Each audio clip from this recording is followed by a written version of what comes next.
ठीक है जी। तो चार्ल्स ये कहता है कि अगर आप किसी गैस का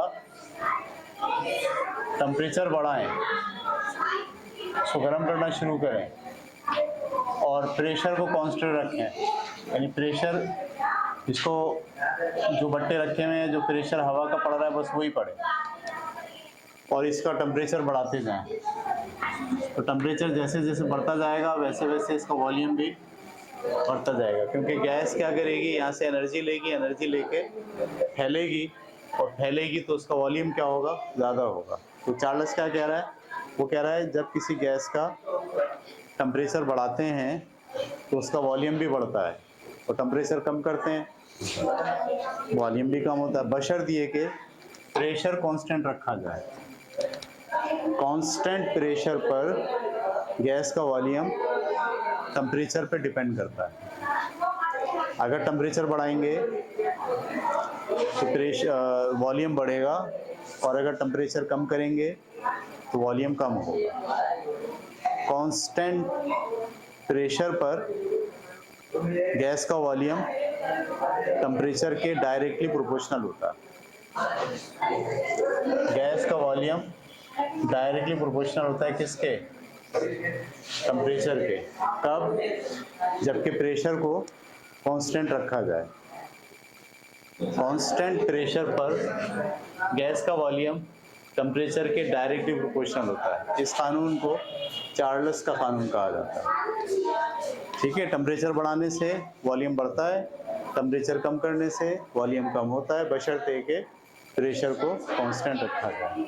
अच्छा, इसी को भी हम प्रोपोर्शनलिटी को इक्वलिटी में चेंज कर रहे हैं, तो एक कांस्टेंट आ गया इंटू टी, टी यहाँ मल्टीप्लाई कर रहे हैं, वहाँ जाके क्या करेगा, डिवाइड करेगा, तो कांस्टेंट बराबर है v अपॉन टी। यानी अगर इसके वॉल्यूम और इसके टेम्परेचर को डिवाइड करें तो हमेशा जवाब क्या होता है, कांस्टेंट होता है। किसी एक स्टेज पर अगर हम इसको v1 और t1 लें और दूसरे स्टेज पर v2 और t2 लें, किसी दूसरे टेम्परेचर पर जो उसका वॉल्यूम होगा वो t2 से ज़ाहिर करें और उस टेम्परेचर को t2 से ज़ाहिर करें, अभी भी इनका जो डिवीजन होगा वो अभी भी क्या होगा, कांस्टेंट होगा। तो जब ये दोनों कांस्टेंट हैं तो ये भी आपस में क्या होंगे, बराबर। लिहाजा चार्ल्स के कानून को आप मैथमेटिकली यूँ लिखते हैं, v1 अपॉन t1 बराबर होता है किसके, v2 अपॉन t2 के। ये मैथमेटिकल प्रेजेंटेशन है चार्ल्स के कानून। चार्ल्स का कानून अल्फाज में कैसे बयान करेंगे, कांस्टेंट प्रेशर पर किसी गैस का वॉल्यूम टेम्परेचर के डायरेक्टली प्रोपोर्शनल होता है। ऐसे एक लाइन में, कांस्टेंट प्रेशर पर किसी गैस का वॉल्यूम उसके टेम्परेचर के डायरेक्टली प्रोपोर्शनल होता है। टेम्परेचर के बढ़ाने से वॉल्यूम भी बढ़ता है, टेम्परेचर के कम करने से वॉल्यूम कम होता है, बशर्ते ये कि गैस का प्रेशर कांस्टेंट रहे। मैथमेटिकली इसको कैसे लिखते हैं, v1 upon t1 is equal to v2 upon t2। ठीक है, ये इसका। अगले वाले पेज के ऊपर फिर दो सवाल हैं आपके पास। ठीक है, 5.3 एग्जाम्पल और 5.4 एग्जाम्पल ये हम कर रहे हैं।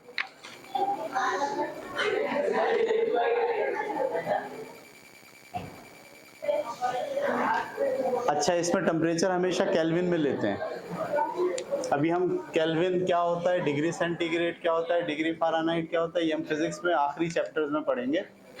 ठीक है, अभी हम सिर्फ सवाल हल कर ले रहे हैं। पहला सवाल है 5.3 का, 600 ml sample of gas is heated from 27 degree centigrade to 77 degree centigrade.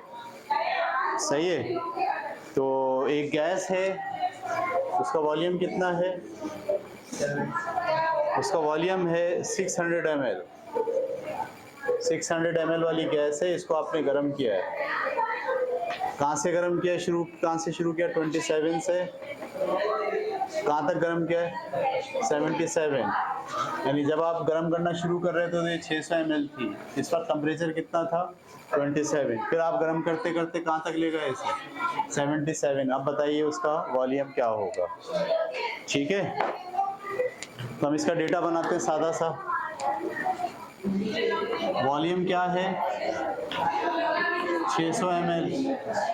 ये वॉल्यूम किस टेम्परेचर पर है, 27 पर।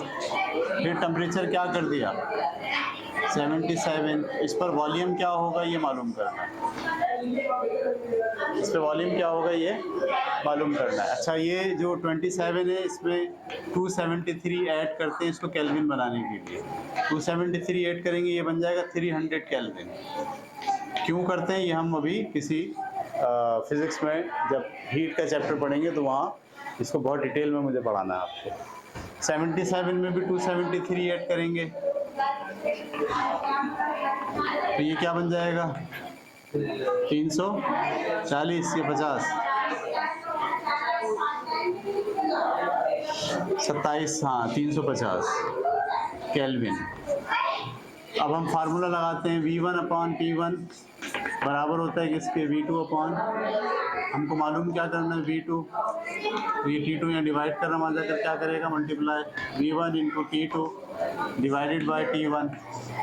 V2 बराबर है V1 की जगह पे क्या लिखेंगे आप 600 और T2 की जगह पे क्या लिखेंगे आप 350 और T1 की जगह पे क्या लिखेंगे आप 300। तो 300 से ये कटा 2 पे और 350 को 2 से मल्टीप्लाई करेंगे तो V2 किसके बराबर आ जाएगा 700। तो वॉल्यूम जो होगा क्या हो जाएगा 700 ml। पहले कितना था 600 ml और अब कितना हो गया 700 ml। ये बात क्लियर हो गई। इसी तरह से दूसरा सवाल है पेज नंबर 103 पर, पढ़ें ज़रा, पढ़ के समझने की कोशिश करें।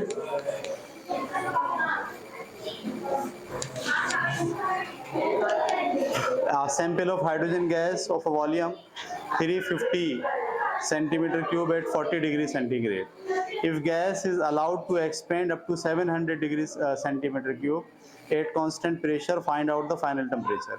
एक गैस है वो रखी हुई है कितने वॉल्यूम पर 350 सेंटीमीटर, ठीक है, और उस वक्त उसका टेम्परेचर कितना है 40 डिग्री सेंटीग्रेड। अब अगर गैस के इस पिस्टन को आज़ाद छोड़ दिया जाए और इसको फैलने का मौका दिया जाए तो ये फैलेगी, अंदर से जोर मार के फैल रही है, फैलते फैलते ये कहाँ तक चली गई, ये कह रहे हैं ये चली गई 700 सेंटीमीटर³ पर। कहाँ तक चली गई, हाँ। अब इसका वॉल्यूम जो है वो कितना हो गया, ये पूरा मिलके 700 हो गया। तो बताइए अब टेम्परेचर क्या होगा। तो डेटा इसका क्या है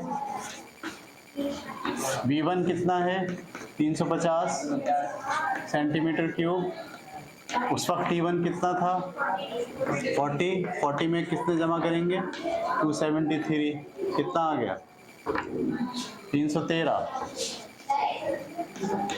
इसी तरीके से वॉल्यूम 2 कितना हो गया, उसका फैल के एक्सपेंड करने दिया तो 700 हो गया, और उस वक्त टेम्परेचर क्या होगा ये हमें मालूम करना है। फार्मूला क्या लगाएंगे V1/T1 = V2/T2। हमको मालूम क्या करना है T2 मालूम करना है। तो T2 को मैं यहाँ ले आया, इसको यहाँ ले आया, इसको यहाँ ले गया। T2 बराबर है ये T2 यहाँ T1 डिवाइड कर रहा है, वहाँ जाकर क्या करेगा मल्टीप्लाई, और ये इधर मल्टीप्लाई कर रहा है, वहाँ जाकर क्या करेगा डिवाइड। अब वैल्यूज पुट कर रहे हैं V2 की जगह पर 700, T1 की जगह पर 313 और V1 की जगह पर 350। तो 350 से 700 कटा 2 पे, 313 को 2 से मल्टीप्लाई करेंगे क्या आ जाएगा 626 डिग्री केल्विन। ये इसका होगा टेम्परेचर, ठीक है। तो इस तरह से हमारे पास गैस की पूरी बात ख़त्म हो गई। गैस की हमने प्रॉपर्टी पढ़ी, मॉलिक्यूलर स्ट्रक्चर पढ़ा उसका, फिर उसके अंदर कुछ खुसूसियात होती हैं उनका मुताल्ला करा, और खुसूसियात के बाद गैस 2 कवानीन को फॉलो करती है, एक बॉयल के कानून को और एक चार्ल्स के कानून को। बॉयल के कानून के अंदर कांस्टेंट टेम्परेचर पर किसी गैस का वॉल्यूम प्रेशर के इन्वर्सली प्रोपोर्शनल होता है, ये बॉयल का कानून है। और कांस्टेंट प्रेशर पर किसी गैस का वॉल्यूम उसके टेम्परेचर के डायरेक्टली प्रोपोर्शनल होता है, ये हमने पढ़ लिया। कल से हमारा टॉपिक शुरू होगा लिक्विड के बारे में हम पढ़ेंगे।